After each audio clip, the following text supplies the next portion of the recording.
Ravi Madhu's cooking is all about inspiring everyone to cook delicious cuisines at home. Today we are making Indian spices at home. Indian cuisines are recognized throughout the world for their particular fabulous aromatic tastes. These flavors are created by using various spices and ground spice mixtures. All of these spices are available in stores and grocery stores in different packaging, but home-prepared spices are always better as compared to store-bought ground spices. We are showing here to prepare few of these basic spices and spice mixtures from whole spices. You also prepare these spices from now on at home and add pure and finest Indian flavors into your cuisines. Anything homemade is always the best in purity, so make these spice mixes at home and enjoy. First of all, let's prepare Dhaniya powder, that is coriander seeds powder, which is required while making many Indian spice mixtures, and it is one of most basic required spices while cooking Indian food.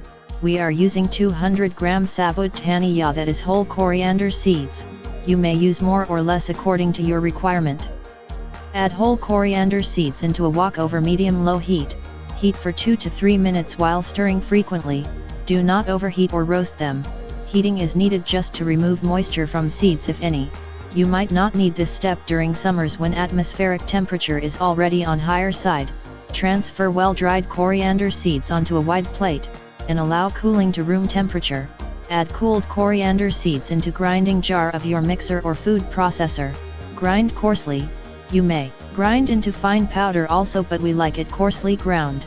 Coarsely ground coriander seeds powder gives some body to gravies, and gives a little bite to which enhances flavor of the dish.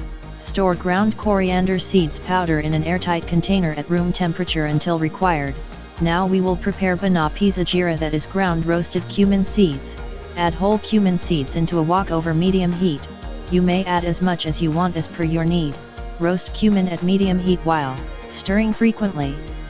Roast until color of cumin darkens and your kitchen is filled with that fabulous aroma of roasted cumin. Keep on stirring frequently to roast evenly. You may roast until cumin's color turns light dark or deep dark. It depends upon your liking. Transfer roasted cumin onto a wide plate and allow cooling to room temperature. Add roasted cumin into grinding jar of your mixer or food processor. When cooled completely, grind into fine powder. You may grind roasted cumin on your rolling board by rolling your rolling pin with pressure on roasted cumin. It is the traditional way to grind roasted cumin. You may do as is convenient to you. Store ground roasted cumin in an airtight container until required. Now let's prepare the most used and popular Indian spices mixture, that is Garam Masala. We have taken 30 gram Jeera, that is whole cumin, 10 gram Dalchini, that is cinnamon, 15 gram Long, that is whole cloves, 35 gram Kali Mirch, that is whole black peppercorns, and 6 Tejpat, that is dried bay leaves. You may increase or decrease any of these ingredients according to your liking, or may omit any if don't want to add. Other than these ingredients, you may also add few more spices like Moti Elaichi, that is black cardamom, Javitri, that is mace, Chukra Phul, that is star anise, and Jaffle, that is nutmeg. We usually don't add these into our homemade Garam Masala, but you may include if like to. Add all ingredients for Garam Masala into wok over medium heat. Heat for 3 to 4 minutes on medium heat. While stirring frequently, do not overheat or roast ingredients. Heating is needed just to remove any moisture in ingredients. Transfer heated and dried ingredients onto a wide plate and let cool to room temperature. Add heated and cooled ingredients into jar of your mixer or food processor and grind into fine powder.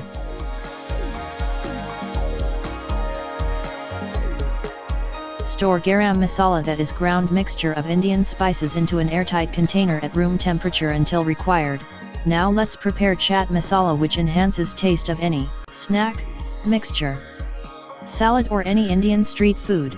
Add 2 teaspoon ajwain, that is carom seeds, into wok over medium heat. Dry roast while stirring frequently for 3 to 4 minutes on medium heat.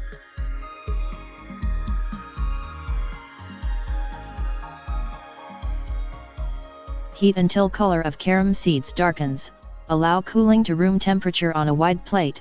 Add 2 teaspoon roasted and cooled carom seeds into grinding jar of your mixer or food processor along with 2 teaspoon roasted cumin seeds. Also add 1/2 to 1 teaspoon dried mint leaves, 2 teaspoon amchur powder, that is dried raw mango powder, 1 to 1 1/2 teaspoon Kaala namak, that is black salt, which is also known as pink salt, and 1 teaspoon or to taste PC kali mirch, that is ground black pepper powder. You may use whole black peppercorns also if like to use instead of already ground pepper. Grind all together into fine powder. Chaat masala is ready. Store in airtight container at room temperature until needed. Now let's make Chhole ka masala, or you may say Chana masala. Add 2 teaspoon Dhaniya powder, that is ground coriander seeds, into a bowl. Also add 1 teaspoon amchur powder, that is ground dried raw mango powder, 1/2 teaspoon Pisa anardana, that is ground dried pomegranate seeds or pearls, 1/3 teaspoon sunth powder, that is ground dried ginger powder, 1/2 teaspoon ajwain, that is garam seeds, 3/4 teaspoon Bhuna Pisa Jeera, that is ground roasted cumin, 3/4 teaspoon or to taste kaala namak, that is black or pink salt, 1/2 teaspoon or to taste regular white salt or table salt, 1/2 teaspoon to 1 teaspoon or to taste garam masala, that is ground Indian spices mix, 1/2 teaspoon or to taste Kashmiri or Dhigi mirch, and 1/4 teaspoon or to taste PC kali mirch. Stir well to mix all homogeneously.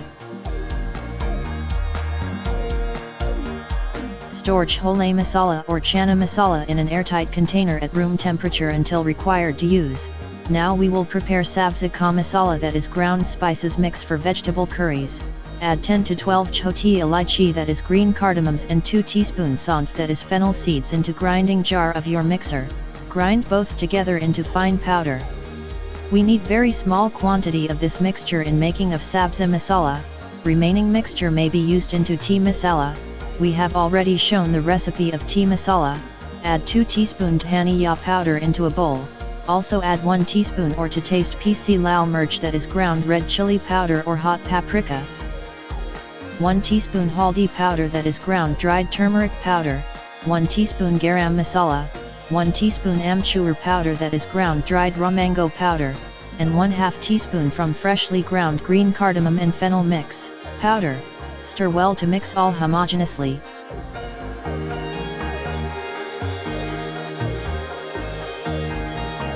Store Sabzi ka masala in an airtight container at room temperature until required to use. Now we shall prepare Daal masala, that is ground spices mix for lentil dishes. Add 1 teaspoon kaala namak, that is black salt, also known as pink salt, into a bowl. Also add 1/2 teaspoon or to taste PC kali mirch, that is ground black pepper powder, 1 teaspoon Bhuna Pisa Jeera, that is ground roasted cumin, 2 teaspoon Dhaniya powder, that is ground coriander seeds powder, 1/2 teaspoon sunth powder, that is ground dried ginger powder, 1 to 1/2 teaspoon amchur powder, that is ground dried raw mango powder, 1/4 teaspoon PC long, that is ground cloves powder, 1/4 teaspoon PC dalchini, that is ground cinnamon powder, and a pinch or 1/4 teaspoon or to taste hing powder, that is ground asafoetida powder. Stir to mix well homogeneously.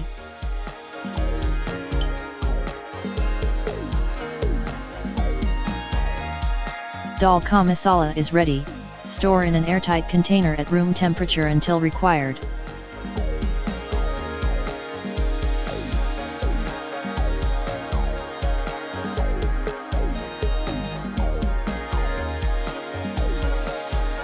We hope that you have liked it.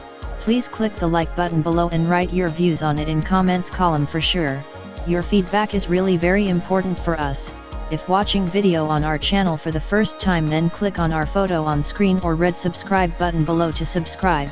Also click on the bell icon to activate automatic notification of our all new videos. Stay safe and healthy. Thanks.